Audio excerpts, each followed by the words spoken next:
Assalamualaikum warahmatullahi wabarakatuh. Perkenalkan, nama saya Ilham Kurniawan, NIM 0101183155,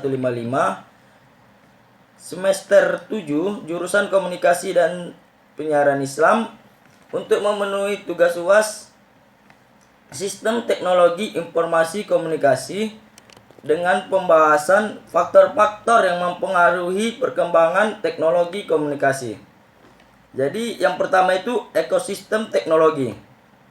Saat ini di mana era yang sangat dekat dengan teknologi komunikasi dan informasi, kemajuan teknologi telah memberi sumber informasi dan komunikasi yang sangat luas.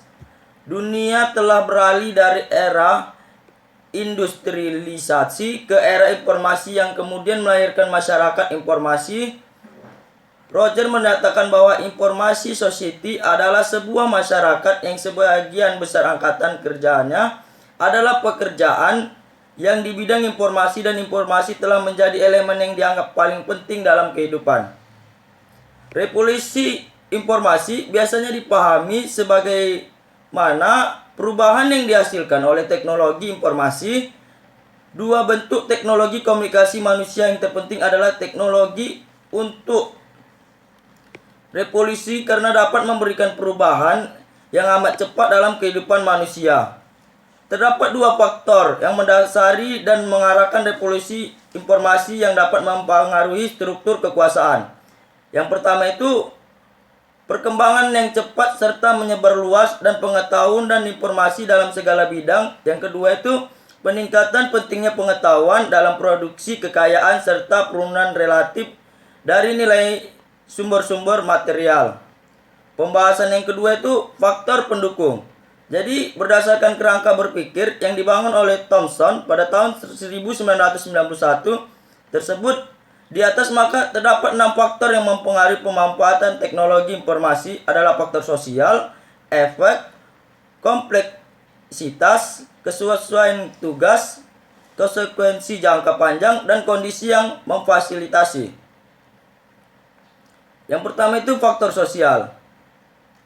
Triandis tahun 1980 mendefinisikan faktor sosial adalah internalisasi individu dari referensi kelompok budaya subjektif dan mengkhususkan persetujuan antara pribadi bahwa individu telah berusaha dengan yang lain pada situasi sosial khusus. Budaya subjektif berisi norma, peran, dan nilai-nilai. Faktor sosial yang mempengaruhi pemanfaatan teknologi informasi yang dikembangkan oleh Thomson et al. Tahun 1991 mencakup pernyataan tentang banyaknya rekan kerja yang menggunakan teknologi informasi, khususnya teknologi komputer, dalam melaksanakan tugas atau pekerjaan harian. Terdapatnya manajer atau senior atau atasan yang membantu atau mendorong baik dalam memperkenalkan maupun dalam memanfaatkan teknologi informasi. Perusahaan sangat membantu dalam pemanfaatan penggunaan teknologi informasi. Yang kedua itu faktor efek. Triandis tahun 1980 juga menjelaskan faktor efek sebagai perasaan gembira, kegirangan hati, kesenangan atau depresi, kemuaan, ketidaksenangan, dan benci yang berhubungan dengan individu tertentu dalam pemanfaatan teknologi informasi. Thomson juga mengembangkan instrumen untuk mengukur faktor efek dari pemanfaatan teknologi informasi yang mencakup 3 pernyataan, yaitu pekerjaan yang dilakukan menjadi lebih menarik dan mudah jika memanfaatkan teknologi informasi. Adanya perasaan yang lebih senang bekerja jika menggunakan teknologi informasi, khususnya teknologi komputer. Teknologi informasi, khususnya teknologi komputer, dapat bermanfaat untuk beberapa jenis pekerjaan, tidak bermanfaat untuk jenis pekerjaan yang ingin dilakukan. Ketiga, faktor kompleksitas didefinisikan sebagai tingkat inovasi yang dirasakan seperti sukar secara relatif untuk memahami dan mengembangkan 4 pertanyaan yang mengetahui pengaruh antara kompleksitas dengan pemanfaat teknologi informasi, yaitu pemanfaatan teknologi informasi dalam pelaksanaan tugas harian atau pekerjaan menyita banyak waktu. Bekerja dengan teknologi informasi itu sangat rumit sehingga sulit untuk mengerti dan memahami cara pemanfaatannya. Menggunakan teknologi informasi, khususnya teknologi komputer atau memasukkan data, banyak menyita waktu. membutuhkan waktu yang lama bagaimana memanfaatkan teknologi informasi. Yang keempat itu faktor kesesuaian tugas. Thomson et al. Tahun 1991 menjelaskan bahwa kesesuaian tugas berhubungan dengan sejauh mana kemampuan individu menggunakan teknologi informasi untuk meningkatkan kinerja individual dalam melaksanakan tugas. Selanjutnya itu yang ketiga, faktor pembatas. Faktor pembatas atau limited factors adalah faktor yang berlawanan dengan faktor pendukung. Ia adalah faktor yang menciptakan penghalang bagi user atau lembaga dalam mengadopsi atau menimbulkan dampak teknologi. Misalnya saja, meskipun teknologi kabel jaringan bisa meningkatkan kuantitas program televisi yang disalurkan ke rumah-rumah, tetapi jaringan analog tidak mampu menyalurkan lebih dari 100 saluran acara. Bagi penonton, 100 saluran sudah lebih dari cukup. Tetapi bagi pembuat program televisi jaringan yang baru akan menjadi masalah besar karena akan menghalangi mereka masuk ke dalam sistem televisi jaringan kabel itu. Bagi para penentu kebijakan, saat memberi izin kepada beberapa perusahaan telepon seluler untuk melayani kebutuhan pasar akan menjadi faktor pembatas dalam sistem politik. Itu menjadi contoh bagaimana penerapan umbrella perspektif dengan membuat faktor-faktor yang membatasi adopsi, penggunaan atau dampak dan teknologi tertentu. Jadi faktor yang pembatas yang dimaksud di sini juga membatasi perkembangan yang di bawah teknologi komunikasi.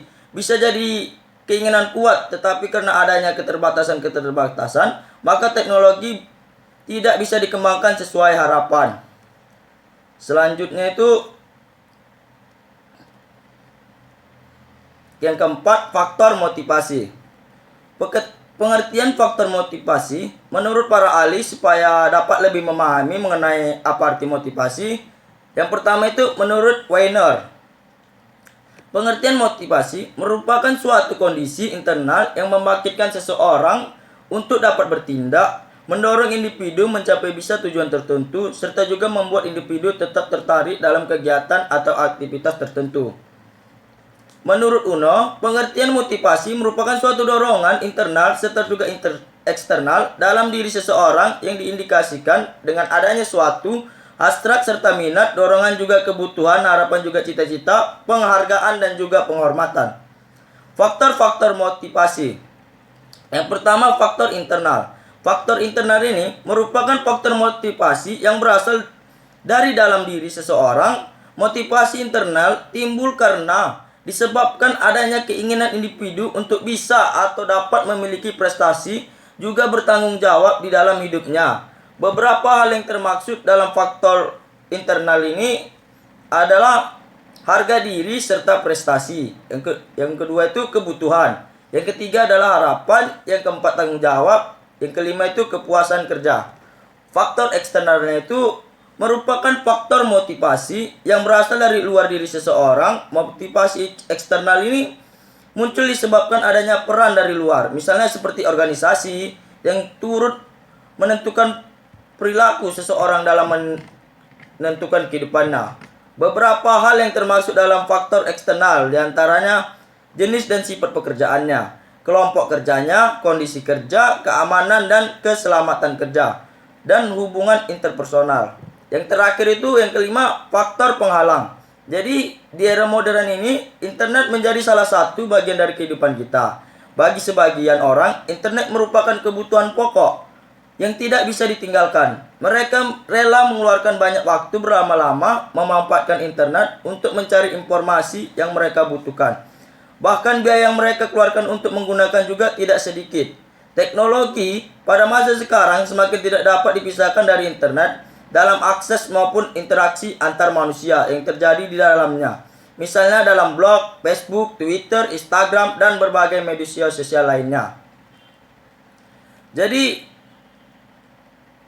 penghalang umum yang mempengaruhi penggunaan media teknologi komunikasi baru. Yang pertama itu beberapa orang khususnya untuk lanjut usia dan tidak memiliki keterampilan. Maksud dari tidak memiliki di sini adalah perasaan yang menyatakan bahwa dirinya merasa terancam dengan adanya teknologi atau media baru itu sendiri. Yang kedua, tidak ada atau sulitnya akses internet. Kendala ini biasanya juga bisa berasal dari individu-individu tersebut. Yang ketiga, kurangnya user friendly dan tidak menariknya penggunaan media baru ini. Yang keempat itu kurangnya pentingnya penggunaan media baru ini bagi individu tersebut. Kendala ini sebenarnya berasal dari masing-masing individu dan setiap individu pastinya berbeda-beda. Mereka menganggap media baru tersebut tidak penting dan mereka sama sekali tidak memiliki keinginan untuk mengetahui asal-usul isi media teknologi komunikasi baru ini.